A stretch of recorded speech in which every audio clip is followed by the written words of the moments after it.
o desde los antros del pecado. De hecho, yo creo que Él prefiere que usted tenga algún tipo de religión, pero no una verdadera y genuina salvación. También creo que la maldición de este siglo es que tenemos muchas iglesias llenas con paganos bautizados. Iglesias llenas de gente vacía. Personas que en realidad nunca han sido salvas. Tienen cultura, pero no tienen el Calvario. Tienen rituales, pero no tienen realidades. Tienen forma, pero no tienen fuerza. Tienen religión, pero carecen de rectitud. Y de estas cosas estaremos hablando hoy, de la verdadera salvación. Y será una llamada de atención a todos los que me escuchan, para que no sean engañados por el falsificador y sus demonios. Primera de Juan, capítulo 3, empezando en el versículo 4. Dice así la palabra de Dios: todo aquel que comete pecado, infringe también la ley, pues el pecado es infracción de la ley. Y sabéis que Él, o sea Jesús, apareció para quitar nuestros pecados, y no hay pecado en Él, o sea, en Jesús. Todo aquel que permanece en Él no peca. Todo aquel que peca no le ha visto, ni le ha conocido. Hijitos, nadie os engañe. Subraye eso, por favor. Nadie os engañe. El que hace justicia es justo, como Él, Jesús, es justo. El que practica el pecado es del diablo, porque el diablo peca desde el principio. Para esto apareció el Hijo de Dios, para deshacer las obras del diablo. Todo aquel que es nacido de Dios no practica el pecado, porque la simiente de Dios permanece en él y no puede pecar, porque es nacido de Dios. Muchas personas son engañadas porque tienen un enorme malentendido de lo que es la verdadera salvación.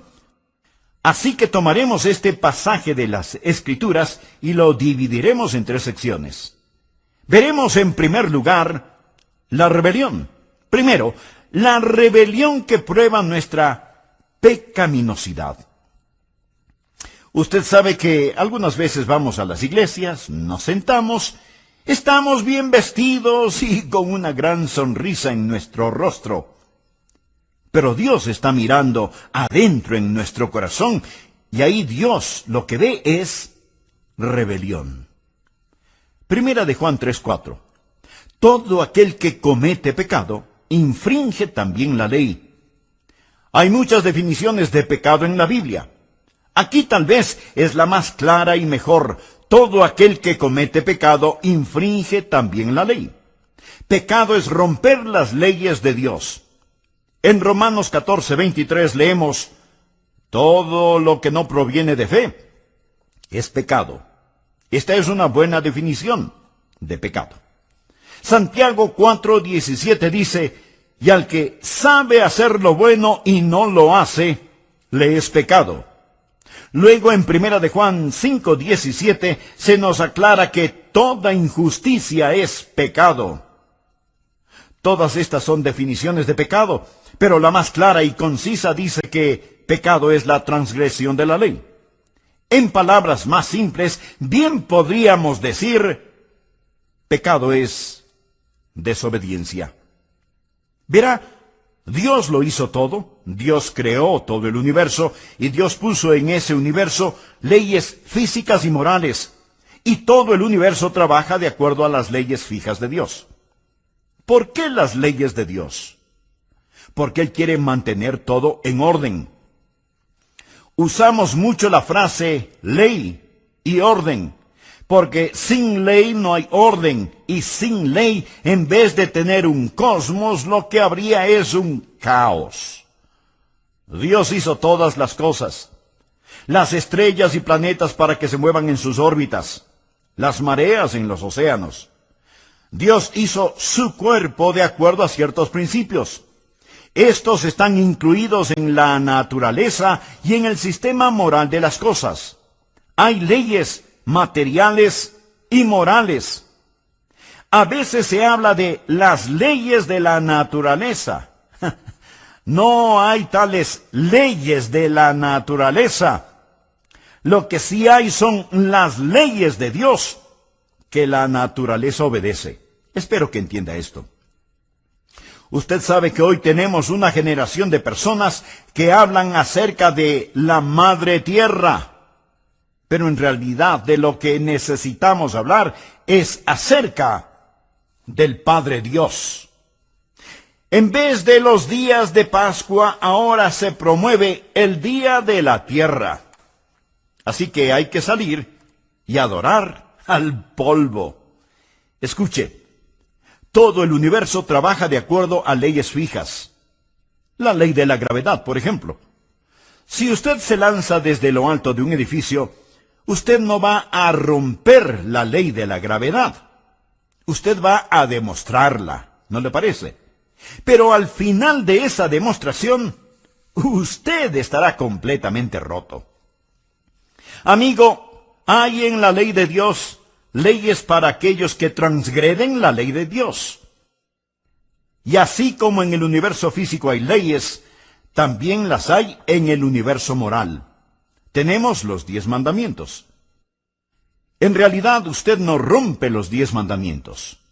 Los 10 mandamientos lo rompen a usted. Cuando transgrede los 10 mandamientos se convierte en pecador. El pecado hace de usted un fuera de ley. Pecado es la transgresión de la ley. Algunos dirán, ¿y por qué Dios nos dio estas viejas leyes? Estaríamos mucho mejor sin ellas. Parece que Dios es una deidad cruel y negativa allá en el cielo, inventando todas esas leyes y reglamentos para hacernos retorcer como gusanos sobre cenizas calientes, tratando de obedecerlas. No es así, mi amigo. Las leyes son para su beneficio. Si no existiera la ley de la gravedad, alguien tendría que estar constantemente alándonos del techo. Las leyes morales de Dios son para nuestro beneficio. Cada vez que Dios dice, no lo hagas, es para que no nos hagamos daño nosotros mismos. Cada vez que Dios dice, hazlo, es para que seamos felices. Recuerde que Dios no necesita nada. Él lo tiene todo. Dios hizo las leyes para nosotros. Pero el pecado es la transgresión de la ley, y cuando pecamos, no solo que rompemos sus leyes, sino que también rompemos su corazón, porque Dios nos ama. Ahora, en cada uno de nosotros hay un espíritu ilícito, ilegal. Algunas veces podemos esconderlo. Hay algunas personas que exteriormente son completamente rebeldes, y que en forma abierta y desafiante cometen crímenes, violaciones, violencias. Las consideramos como personas fuera de la ley. Pero todos estamos fuera de la ley, porque la Biblia dice que el pecado es la transgresión de la ley y que todos hemos pecado. Por lo tanto, todos somos transgresores de la ley de Dios. No hay ni una sola persona en todo el mundo que pueda decir, yo nunca he quebrado los 10 mandamientos. Algunas veces somos muy presumidos y sofisticados en nuestra manera de vivir y pensamos que nuestros pecados no son tan pecados. Pero a los ojos de Dios, el pecado es pecado. Pudiera ser que no tengan las mismas repercusiones, pero pecado es pecado. Pecado es la transgresión de la ley. Y no me cuente acerca de las leyes que usted no ha roto. Vamos a hablar de las leyes que sí ha roto. Como sociedad, hemos tratado de hacer casi todo acerca de la desobediencia y la rebelión que existe en el mundo. Lo hemos tratado con la educación. ¿Piensa que podemos cambiar el corazón del hombre por medio de la educación? Recuerde, la Alemania nazi fue una nación muy educada. Alguien dijo que si usted toma a un hombre ignorante que está robando una sandía de un carro y lo educa, más tarde él se robará la sandía y también el carro. Se convertirá en un diablo astuto. La educación no es la respuesta. Hemos tratado la psicología pensando que tal vez si entrenamos o psicoanalizamos a las personas sería la solución. Pero aún estamos inundados de desobediencia y de rebelión. Hemos tratado con la legislatura, con la fuerza policial, con las prisiones. Y las prisiones se han vuelto una ciénaga de descontento y odio, donde crece más y más el virus del crimen. Y cuando los presos salen de la prisión, retornan a sus actividades criminales, porque el problema está en el corazón del hombre. Y aunque usted pueda someter a un hombre exteriormente, él seguirá siendo un rebelde en su corazón. Una madre tenía un hijo que no le obedecía. Así que para disciplinarlo, le dijo que se metiera en el armario o closet por un rato. Llorando y protestando, él se metió en el armario del cuarto de su mamá. Después de varios minutos, todo estuvo en silencio y la mamá se preocupó.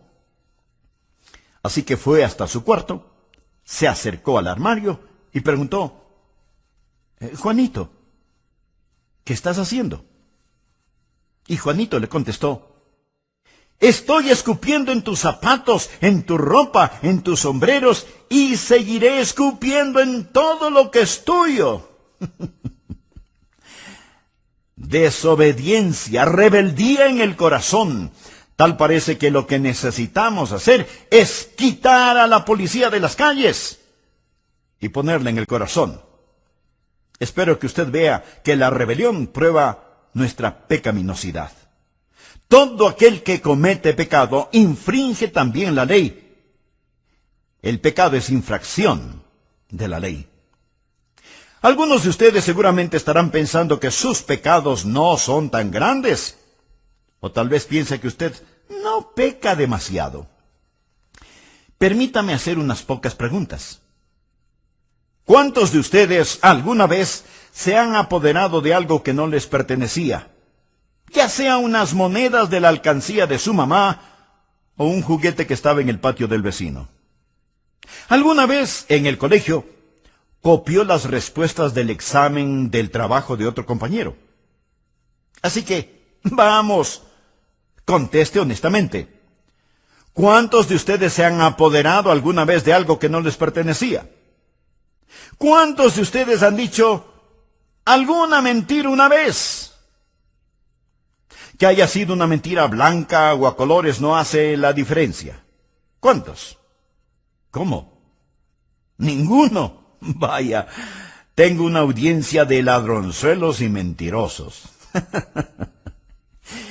Esto es cómico porque todos, absolutamente todos nosotros, alguna vez nos habremos apoderado de algo que no nos pertenecía. Y seguramente hemos dicho mentiras grandes o pequeñas, blancas o de color, más de una vez en la vida.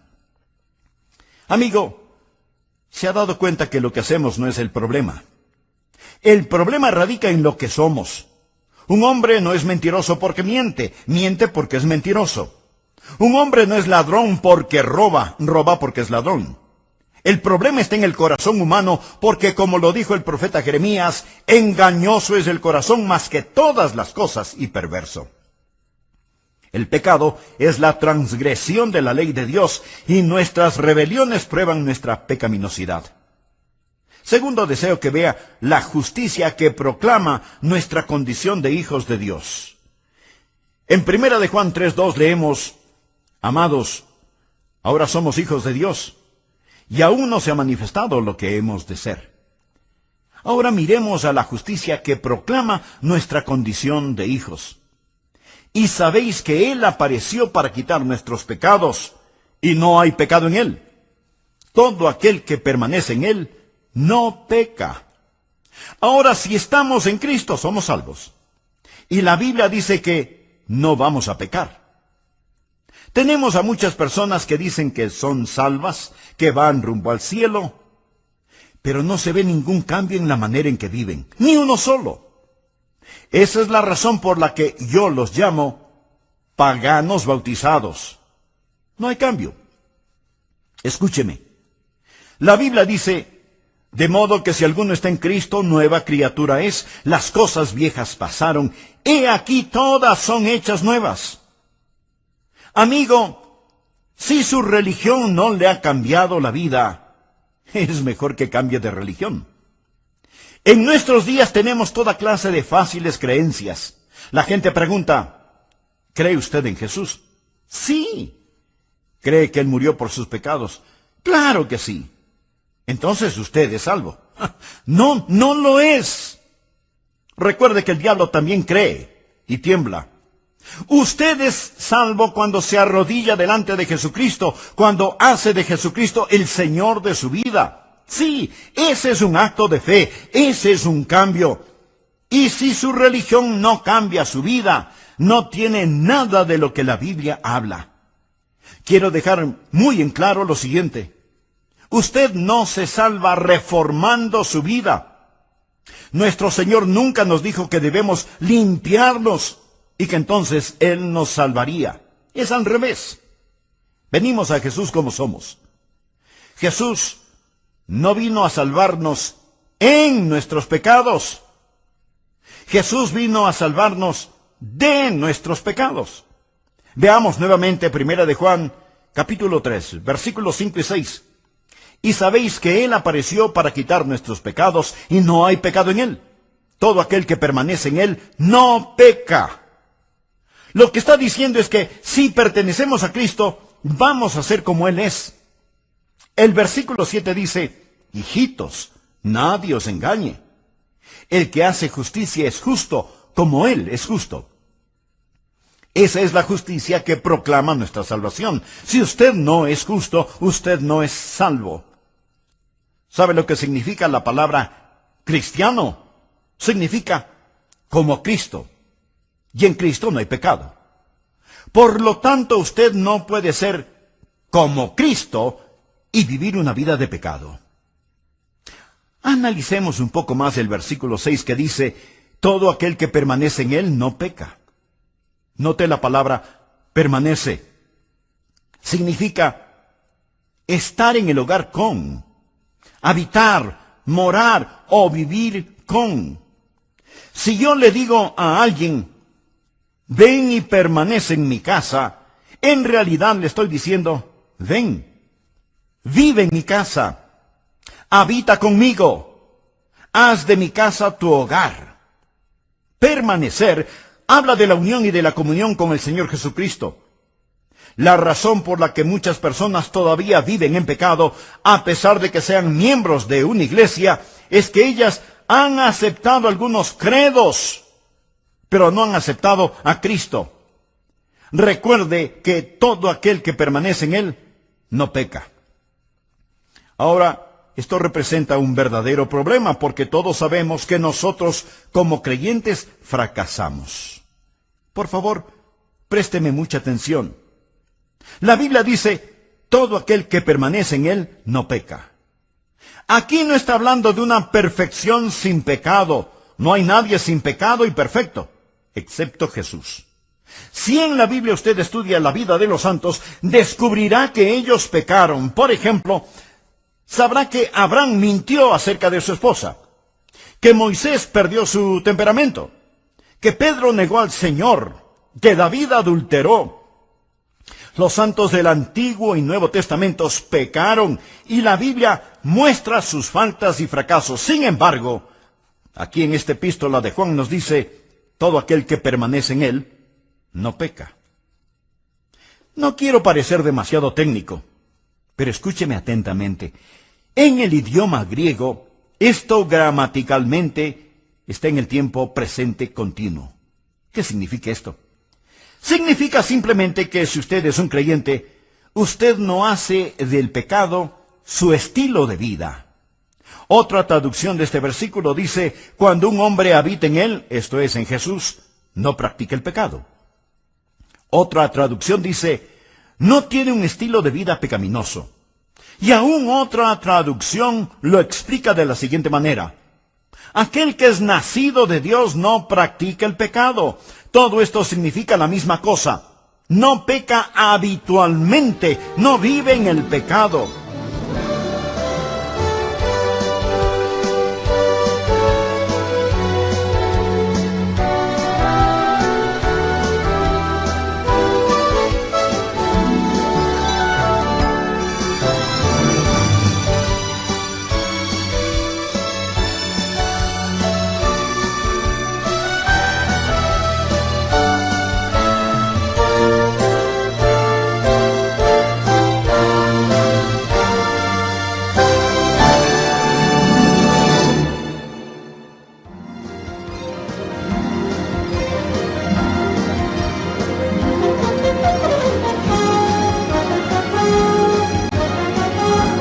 Si a usted no le importan los mandamientos de Dios y vive su indecisa vida como quiere, si usted habitualmente practica el pecado, entonces usted no conoce a Cristo, ni es salvo.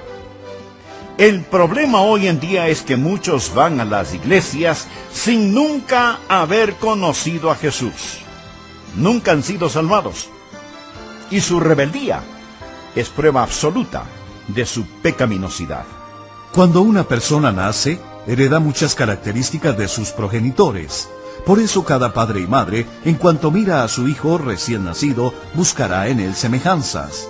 Cuando una persona nace en el Espíritu, este acontecimiento cambia su vida, tiene una vida nueva y una nueva dinámica.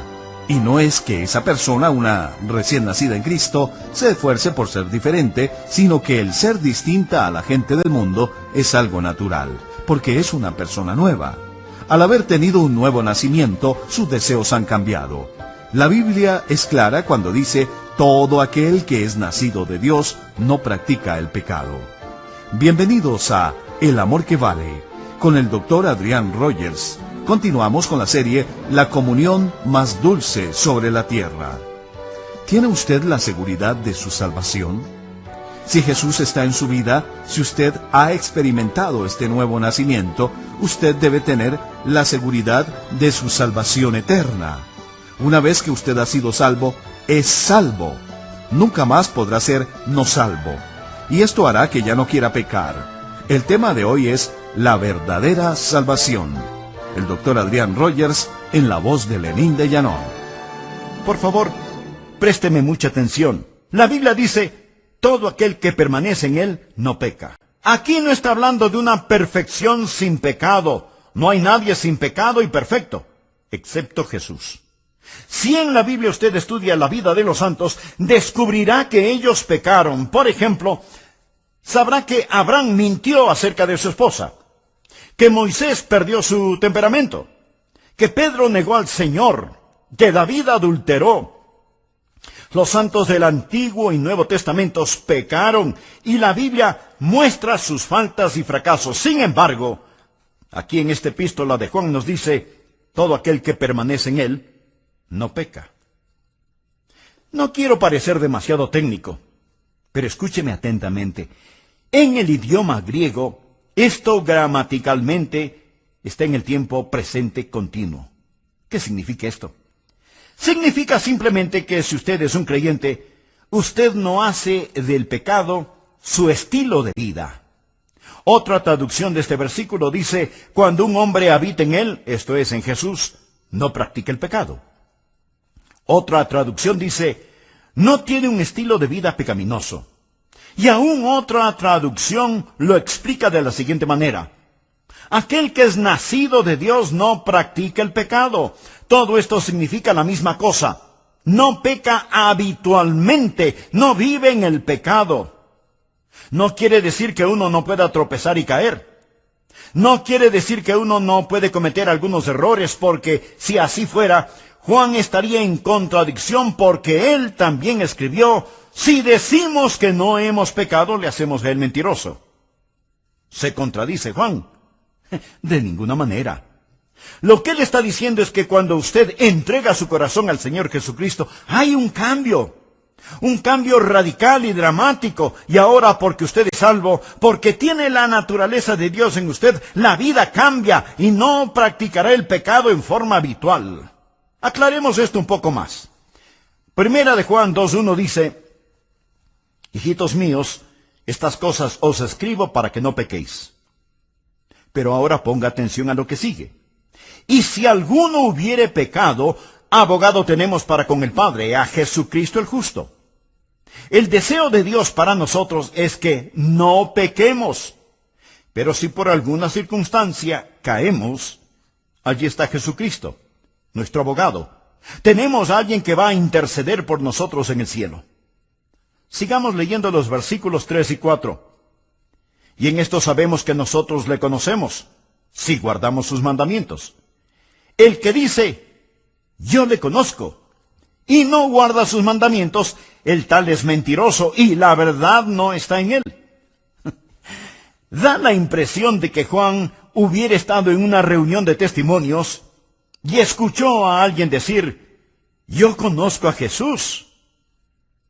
Y Juan tuvo que decirle: mentiroso. Yo conozco tu estilo de vida. Tú no conoces a Jesús porque no guardas sus mandamientos. La palabra guardar es una palabra usada en la navegación marítima. Los marineros la usan.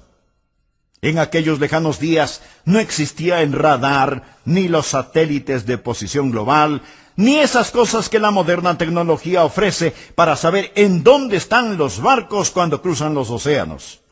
Los marineros de entonces se guiaban por las estrellas, y las estrellas están fijas en el cielo, como las leyes de Dios son fijas. Así que los marineros miraban a las estrellas y se guiaban por ellas. ¿Y sabe cómo se referían a esto de guiarse por las estrellas? Guardar las estrellas. Guardar las estrellas. O sea, este es el curso que voy a mantener. La Biblia dice que si conocemos a Jesús, guardaremos sus mandamientos. Vamos a ser guiados, por así decirlo, por las estrellas de Dios. Vamos a guardar su palabra. Esto no quiere decir que el marinero alguna vez no se desvíe de su curso, o que haga un giro equivocado con el timón. Pero lo importante es que él tiene una guía para su vida, tiene una meta y dirección a la cual se dirige, tiene normas fijas por las cuales vive. ¿Y qué de usted? Amigo, si a usted no le importan los mandamientos de Dios, si usted vive su vida indecisa como quiere, si usted habitualmente practica el pecado, entonces usted no conoce a Cristo ni es salvo. El problema hoy en día es que muchos van a las iglesias sin haber conocido nunca a Jesús, nunca han sido salvados, y su rebeldía es prueba absoluta de su pecaminosidad. No se olvide que hay una justicia que proclama nuestra condición de hijos de Dios, de tal Padre, tal Hijo. Tercero, la redención que provee nuestra salvación. Cuando Dios nos dice cómo debemos vivir, no significa que automáticamente podemos hacerlo, apartados de Él. Primera de Juan 3:5 dice: y sabéis que Él apareció para quitar nuestros pecados y no hay pecado en Él. El Señor no nos ha dado sus santos mandamientos para que nosotros simplemente vivamos de acuerdo a ellos para llegar al cielo. ¿Qué de los pecados que ya hemos cometido? Jesús se manifestó para quitar nuestros pecados. En el libro de Levítico, en el Antiguo Testamento, leemos acerca de los machos cabríos. El sumo sacerdote tomaría 2 machos cabríos que nos representan y pondría su mano sobre la cabeza de uno de ellos, confesando los pecados del pueblo, o sea, poniendo los pecados del pueblo sobre la cabeza del macho cabrío. Luego, matarían a ese animal. Ahora note la analogía. Ese macho cabrío representaba al Señor Jesucristo. Nuestros pecados fueron puestos sobre Él y Él murió en la cruz por nuestros pecados. Después tomaban al otro macho cabrío y lo llevaban al desierto. Allí lo soltaban para que no regrese nunca más.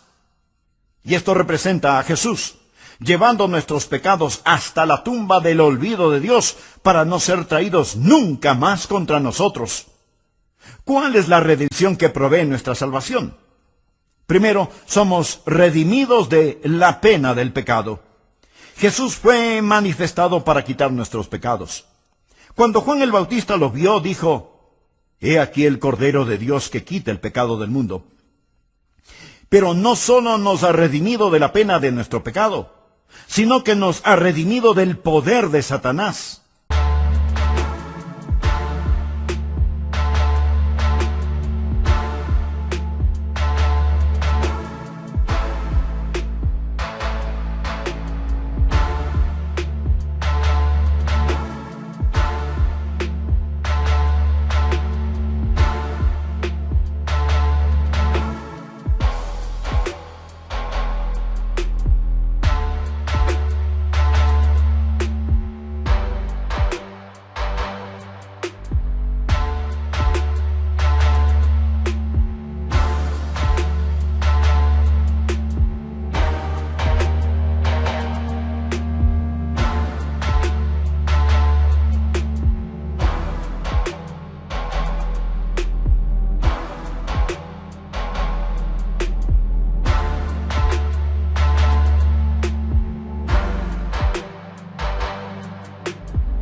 El mismo apóstol Juan nos dice: «Hijitos, nadie os engañe, el que hace justicia es justo, como él es justo. El que practica el pecado es del diablo, porque el diablo peca desde el principio. Para esto apareció el Hijo de Dios, para deshacer las obras del diablo». Entonces, Jesús vino primero para quitar nuestros pecados y segundo, para destruir el poder del diablo. Ahora somos redimidos de la pena de nuestro pecado y redimidos del poder de Satanás. Esa es la razón por la cual Juan dice que si usted sigue viviendo como un diablo, es porque usted pertenece al diablo. A veces criticamos el libertinaje de Hollywood, a los comerciantes de licores, a los vendedores de drogas, etc. Nos disgusta todo lo que ellos hacen. Decimos que están pecando. Por supuesto que están pecando, son pecadores. ¿Qué es lo que se supone que deben hacer los pecadores? Pues, pecar. ¿Qué otra cosa podrían hacer? Son pecadores. El que comete pecado es del diablo. Y ese es el problema en muchas iglesias.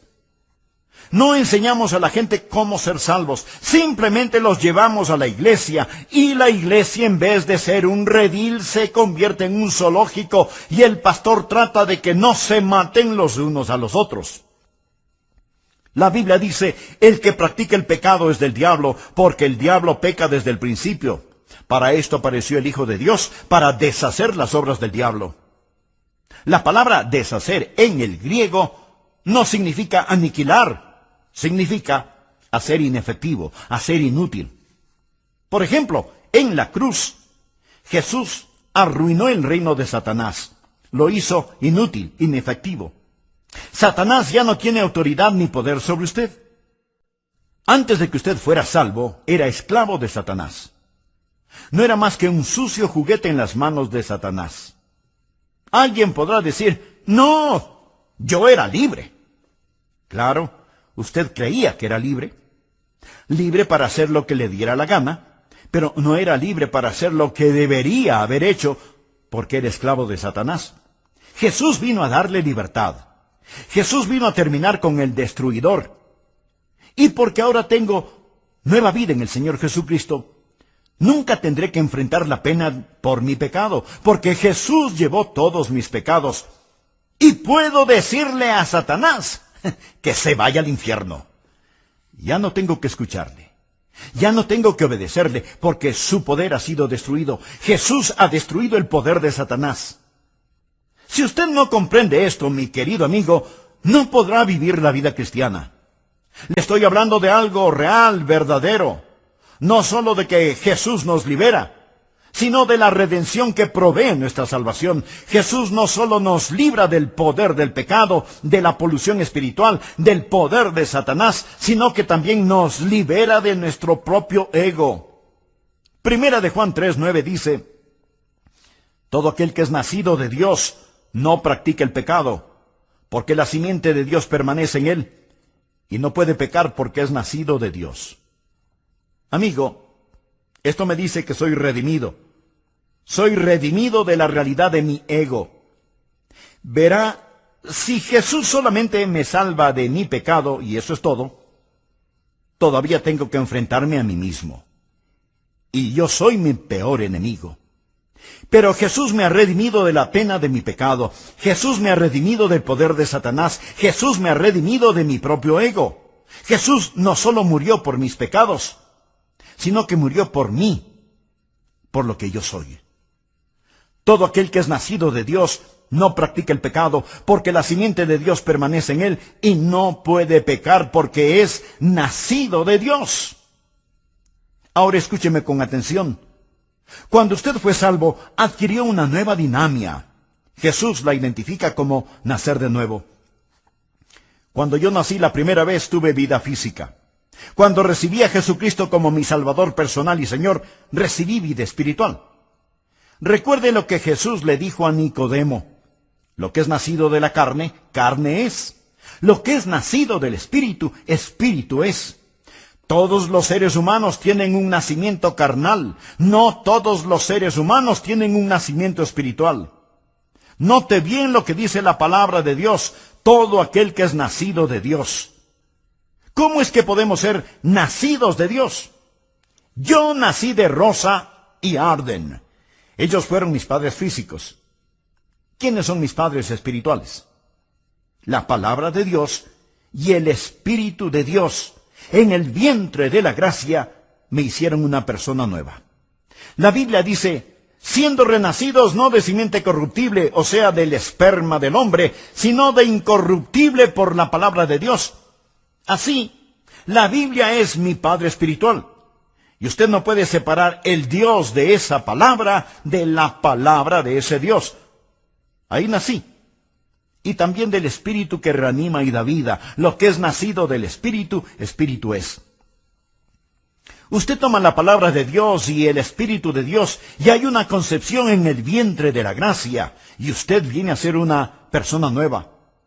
Y cuando usted es una nueva persona, entonces, mi querido amigo, tiene una nueva vida, tiene una nueva dinámica. Usted no dependerá en solamente el esfuerzo por hacerlo, porque hay una nueva vida que ahora es suya. Yo era apenas un jovencito cuando recibí a Cristo en mi corazón. Nací de nuevo. Tuve una nueva dinámica, y porque tuve ese nuevo nacimiento y dinámica, tuve nuevos deseos. Mire la segunda parte del versículo 9. Todo aquel que es nacido de Dios no practica el pecado. ¿Por qué? Porque la simiente de Dios permanece en él. ¿Pero qué significa que la simiente de Dios permanece en él? Permítame explicarlo. La simiente de mi padre está en mí. Yo soy un Rogers. Si usted viera a mi padre y me viera a mí, reconocería que soy el hijo de Arden Duncan Rogers, porque su vida natural está en mí. Cuando me salvé, nací de nuevo, no de simiente corruptible, sino de incorruptible, por la palabra de Dios. Y hay el principio de la vida divina que está en mí. Y ese principio me da no solamente una nueva dinámica, sino también nuevos deseos. Una traducción dice, la naturaleza de Dios habita en la persona nacida de nuevo. ¿Cuál es la naturaleza de Dios? La naturaleza de Dios es la santidad. Por eso es que en el versículo 7 leemos, hijitos, nadie os engañe, el que hace justicia es justo como él es justo. Si Jesucristo está en usted por medio del nuevo nacimiento, no solo que usted tendrá una nueva dinámica, sino que tendrá nuevos deseos. Yo creo en la seguridad eterna. Espero que usted también. Creo que una vez que usted es salvo, es salvo.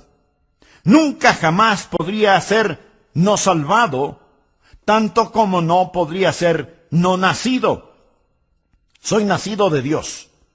Cuando nací físicamente, nací una sola vez y para siempre. Cuando nací espiritualmente, eso fue para siempre. No puedo no haber nacido físicamente, tanto como no puedo no haber nacido espiritualmente. Pero una vez que vine al Señor Jesucristo y fui salvo, La naturaleza de Dios vino a mí. Y ahora, teniendo la naturaleza de Dios en mí, yo ya no quiero pecar. Algunas personas dicen, creo en la seguridad eterna, pero sin embargo, siguen pecando todo lo que quieren. Necesitan que ese querer sea cambiado. Necesitan nacer de nuevo. Cuando usted tenga una nueva dinámica, tendrá nuevos deseos. Desde el mismo momento en que entregué mi corazón a Jesucristo, y Dios me está escuchando, sentí un intenso y vivo deseo en mi corazón de vivir para Él. Si usted no tiene esa clase de deseo en su corazón, es mejor que revise su concepto y realidad de salvación. No deje que nadie le engañe. El que peca es del diablo, porque esa es la forma en que el diablo trabaja. El que es justo tiene el Espíritu de Dios en él. Es nacido de Dios, su simiente permanece en él, tiene nuevos deseos. ¿Tiene todo esto sentido para usted? Espero que sí. Llegamos al punto final. Hemos hablado de cómo hemos sido liberados no solo de la pena del pecado y del poder de Satanás, sino también de nuestro propio ego. Tengo una nueva dinámica. La vida de Dios está en mí. Tengo un nuevo deseo. Quiero ser como Él, porque Él está en mí y yo en Él. Permanezco en Él. Y tengo un nuevo poder disuasivo. Y no puede pecar, porque es nacido de Dios. No puede pecar, porque ha nacido de nuevo. Amigo, si el Dios que yo conozco vive en usted, permítame decirle que usted simplemente no puede vivir habitualmente en pecado. Si Jesucristo vive en usted, no puede seguir en forma descuidada, atolondrada y continua, practicando un estilo de vida de pecado. Si lo hace, Dios sabrá cómo, cuándo y dónde disciplinarlo. El Espíritu Santo de Dios no le dará tregua ni descanso hasta que usted, bajo convicción, entienda que Él le quiere liberar no solo de la pena del pecado y del poder de Satanás, sino también de su propio ego. Usted ha nacido de nuevo, ha recibido una nueva naturaleza y con ella una nueva dinámica, un nuevo deseo, un nuevo poder disuasivo. Usted está viviendo para Jesucristo. No voy a preguntar a qué iglesia o denominación pertenece usted, pero sí deseo hacerle una importante pregunta. ¿Conoce usted al Señor Jesucristo?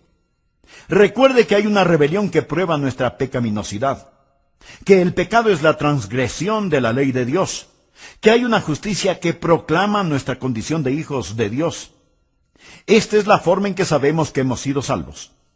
Hay la redención que provee salvación y nos redime de la pena del pecado, del poder de Satanás y de nuestro propio ego. El apóstol Pablo les escribió a los hermanos de Corinto lo siguiente: examinaos a vosotros mismos si estáis en la fe. ¿Es usted salvo? Si este fuera su último momento sobre la tierra, ¿tiene la absoluta seguridad de que se iría al cielo? Si usted no tiene esa seguridad de salvación, le invito a que ore conmigo esta sencilla oración. Querido Dios, he quebrantado tus leyes, soy un pecador, y mi pecado merece tu castigo, pero imploro tu misericordia. Necesito ser redimido de la penalidad de mi pecado. Necesito ser liberado del poder de Satanás. Necesito ser salvado de mi propio ego. Señor Jesús, gracias por morir en mi lugar en la cruz del Calvario. Ahora por fe te acepto